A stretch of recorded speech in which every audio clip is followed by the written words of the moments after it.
নমস্কার বন্ধুরা, ঝুনুস কিচেনে সবাইকে স্বাগত জানিয়ে আজকে আমি বিনা তেলে কিভাবে এগ অমলেট তৈরি করতে হয় রেসিপিটা আপনাদের সাথে শেয়ার করতে চলেছি। তো চলুন বন্ধুরা, কিভাবে প্রস্তুত করব দেখে নেওয়া যাক। তো সবার প্রথমে দেখতে পাচ্ছেন 4টে ডিম আছে আর একটা আমি বাটি বসিয়ে দিয়েছি। এর মধ্যে আমি জল দিয়ে দিচ্ছি, বাটিটার প্রায় অর্ধেকের একটু বেশি। এবার গ্যাসের ওভেনটা আমি ধরিয়ে দিলাম। এর মধ্যে সামান্য পরিমাণ একটু নুন দিয়ে দিচ্ছি।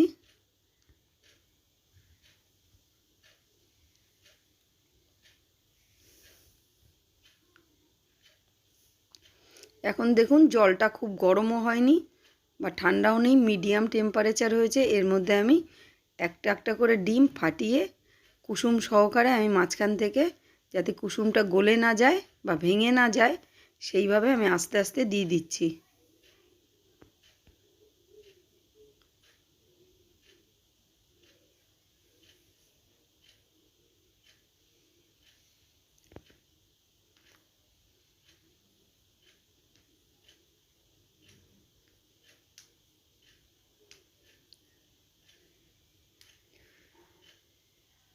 এবার দেওয়ার পর আমি এবারে গ্যাসের ফ্লেমটাকে আমি পুরো লোতে করে মিনিট 2 থেকে 3 মিনিট এরমভাবেই স্থির অবস্থায় রেখে দেব।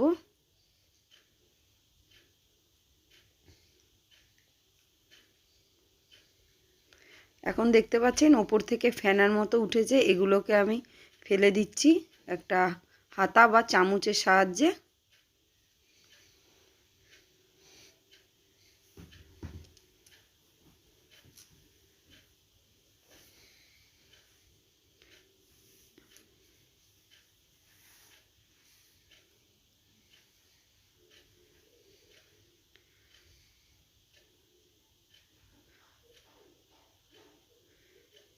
এবারে আমাদের এগ অমলেটটা তৈরি হয়ে গেছে। এবারে আমি একটি জালির সাহায্যে আস্তে আস্তে এগুলোকে তুলে নেব।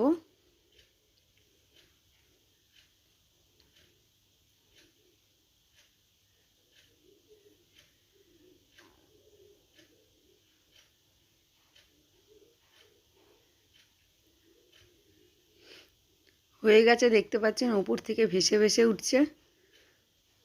এবার আমি এগুলোকে তুলে নিচ্ছি একটা প্লেটে।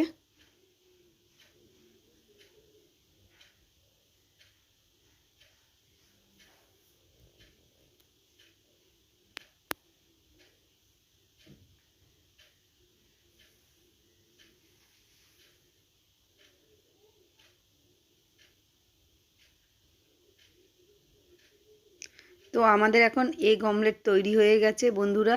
খুব সুন্দর খেতে লাগবে এবং আপনাদের হেলথের জন্য খুব উপকার এই ডিমের অমলেটটা। এগুলোকে আপনারা একটু উপর থেকে বিট নুন গোলমরিচ ছিটিয়ে খেতেই পারেন।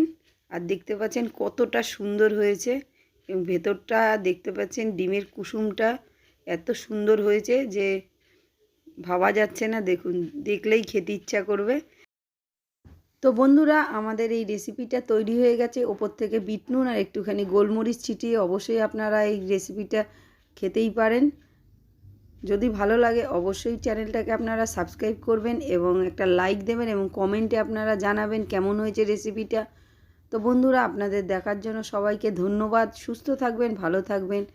আজকের মতো বন্ধুরা এতটাই। আবার অন্য কোনো ভিডিও নিয়ে খুব তাড়াতাড়ি চলে আসবো। ততক্ষণ বন্ধুরা, বাই বাই।